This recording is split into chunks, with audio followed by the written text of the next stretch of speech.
The security office at Meridian Tower was small and windowless. Just a desk with 3 monitors, a mini fridge, and a swivel chair. The basement location meant no windows, just institutional beige walls that reminded Alex of a hospital waiting room.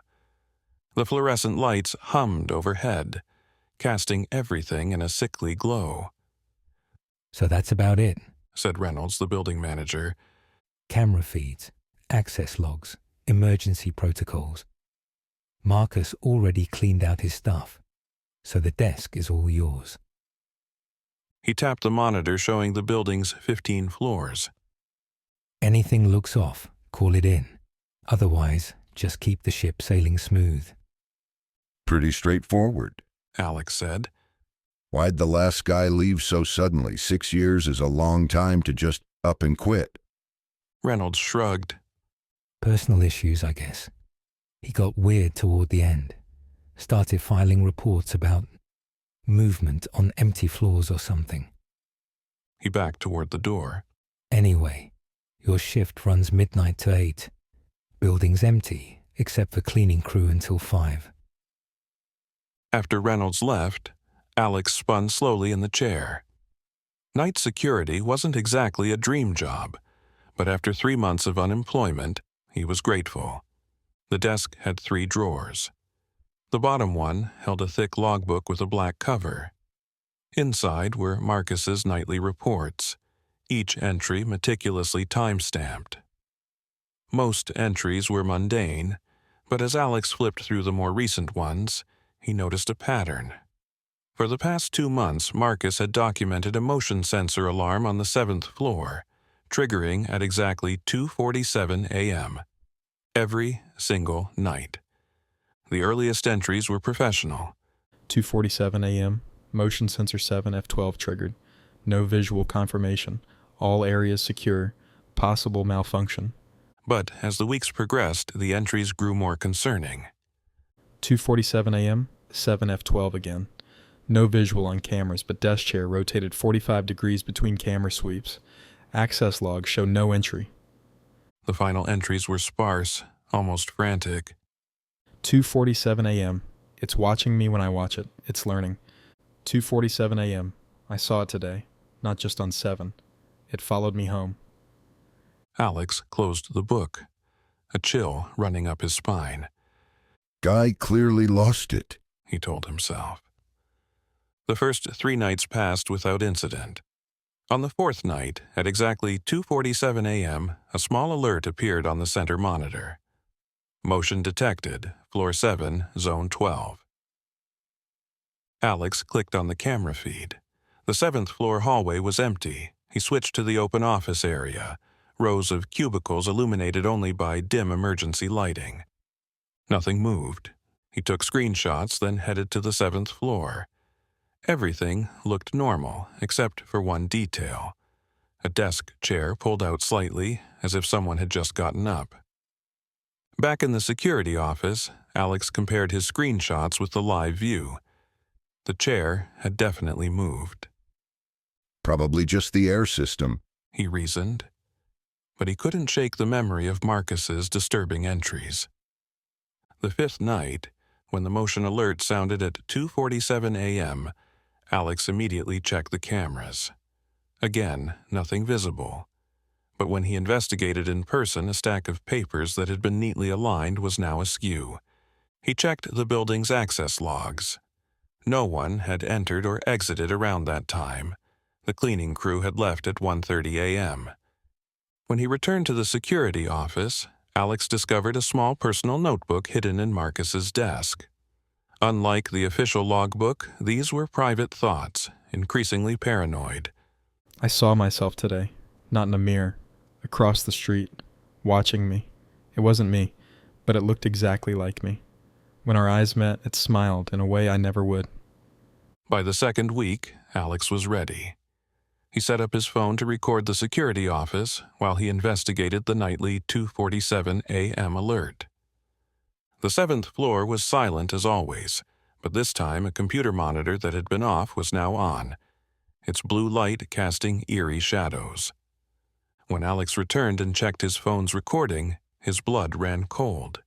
There, sitting at the desk he had just vacated, was himself, or something that looked exactly like him, watching the monitors. As Alex stared at the impossible footage, the figure turned toward the camera. It smiled, an expression Alex recognized as his own, but somehow fundamentally wrong, then raised a finger to its lips in a shushing gesture. Alex dropped the phone. This isn't real, he thought wildly. I'm tired. I'm seeing things. He rewound the footage. This time, the security office remained empty the entire time. There was no figure, no impossible double. The next night, Alex arrived with a new determination.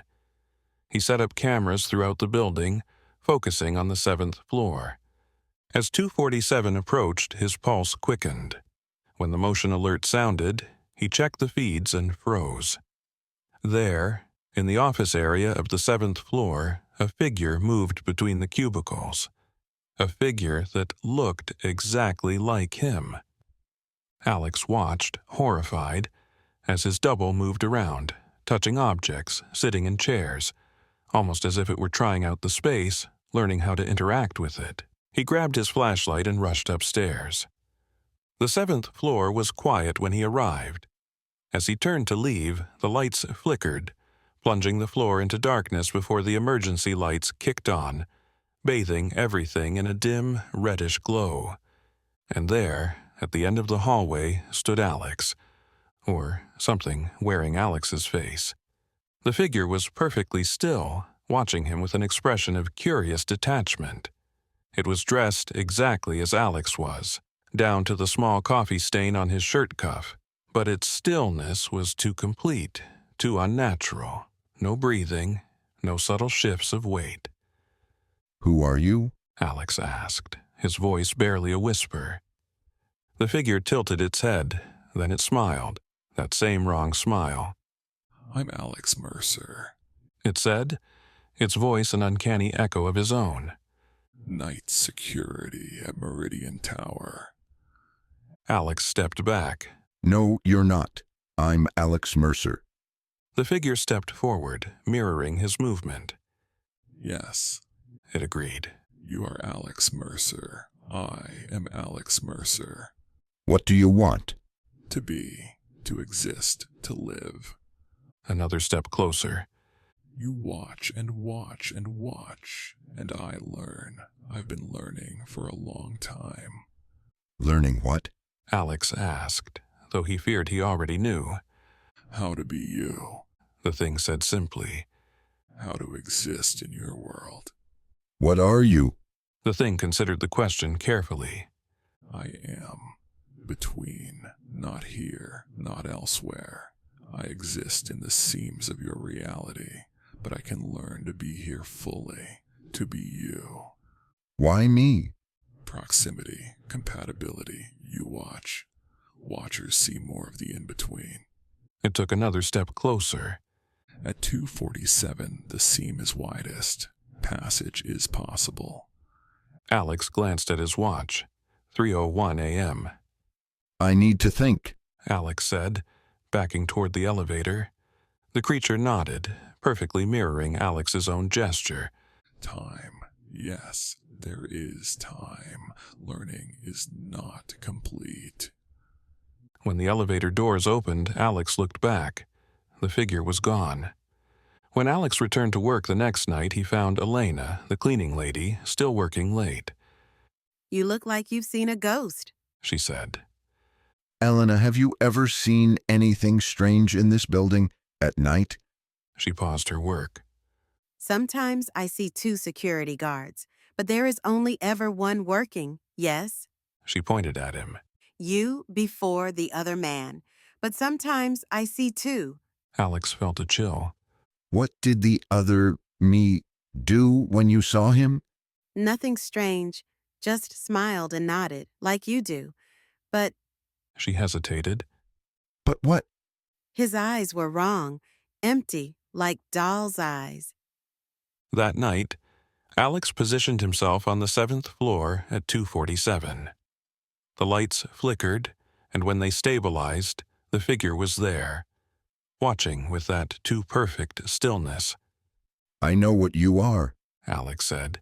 You're some kind of interdimensional parasite. You copy people, replace them. The entity tilted its head. Parasite implies harm. I simply wish to exist. By stealing someone else's life. By becoming. It is exchange. You exist here. I exist between. We trade. And I'm supposed to just agree to this? Let you take over my life while I go where? The creature gestured vaguely.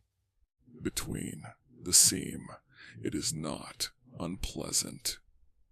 Others are there. Others like you. Who came before. Who yielded. I'm not yielding, Alex said firmly. This is my life. You can't have it. The entity's expression remained neutral. Then we are at impasse, but the seam remains. I will continue to learn, to become. Eventually, there will be no difference between us. You said Marcus ran, Alex said. How did he break the connection? The entity's expression flickered, showing the first hint of discomfort. He found a way to seal the seam, temporarily. What did he do? Tell me. The creature stepped closer. Its movements more fluid now, more like Alex's own. Why would I tell you how to stop me? Alex pressed on. It's not the building that's the anchor.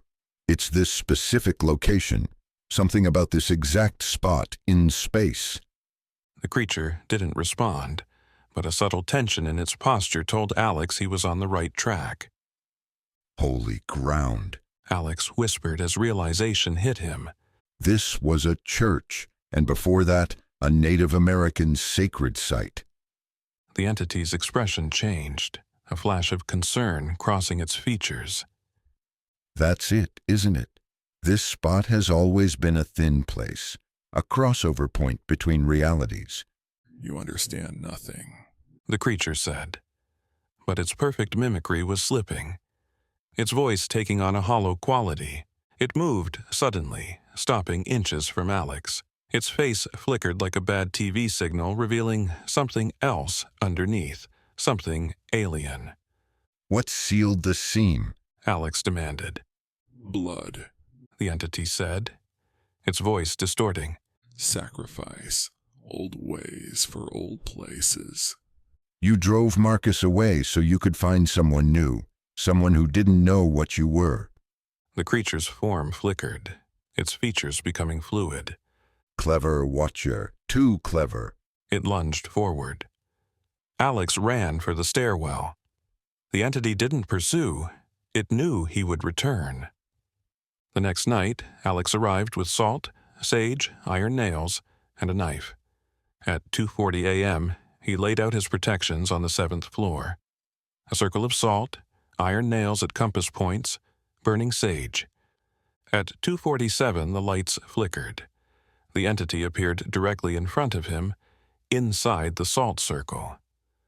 Superstition, it said, almost amused.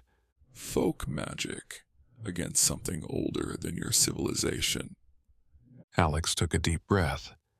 I choose a third option, he said, and pulled out the knife.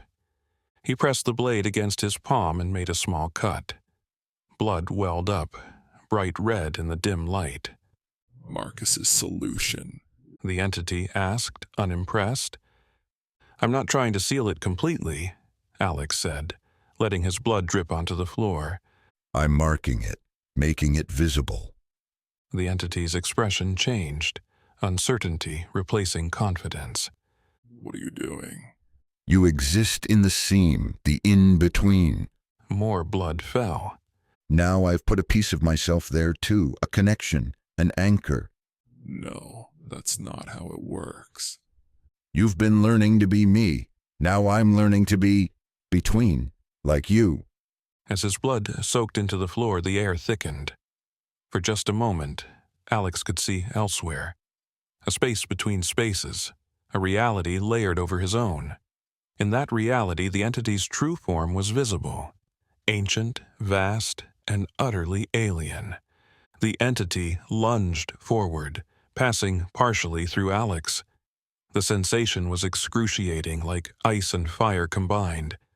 Alex gasped but held his ground, focusing on the glimpses of the other reality. He could see the seam itself, a thin, shimmering line pulsing with unhealthy light.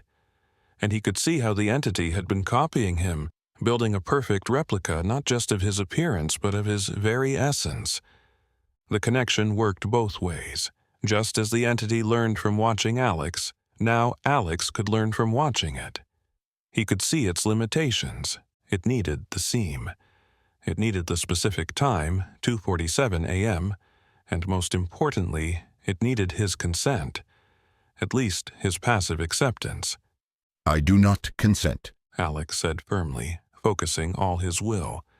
This is my life, my reality. You are not welcome here. The entity recoiled as if struck. You cannot banish me. Maybe, Alex admitted. but I'm not yours, and now I can see you.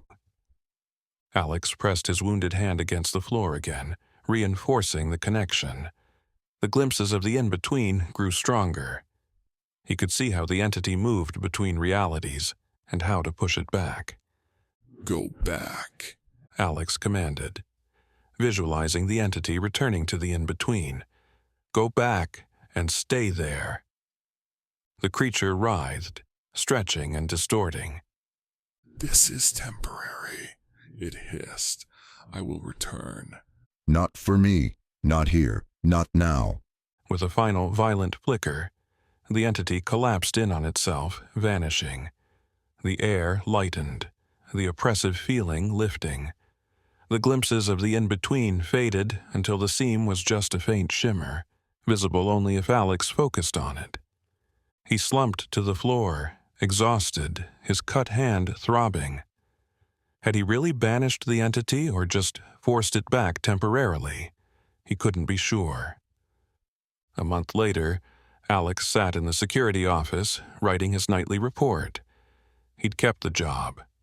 Someone needed to watch this place, to be aware of what might come through the seam. He kept a vial of his own blood in his pocket now, a strange talisman that helped him glimpse the in-between when needed. Each night, at 2:47 a.m., he checked the 7th floor. So far, nothing had appeared. The building felt calmer. The oppressive atmosphere lifted. Alex had tried to track down Marcus without success. He'd disappeared completely, as if deliberately erasing his digital footprint.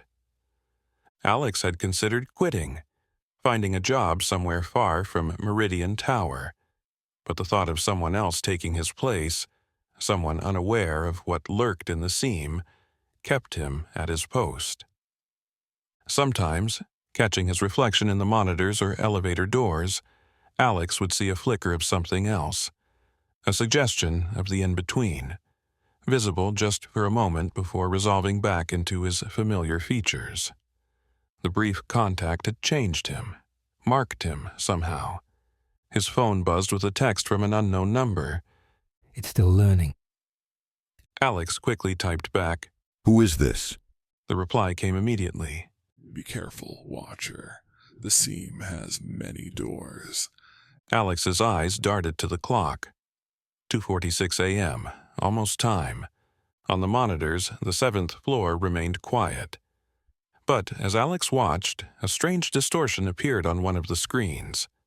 A ripple in the air like heat rising from pavement. The clock ticked over to 2:47. The lights flickered just once. On the monitor, the distortion stabilized into a familiar shape.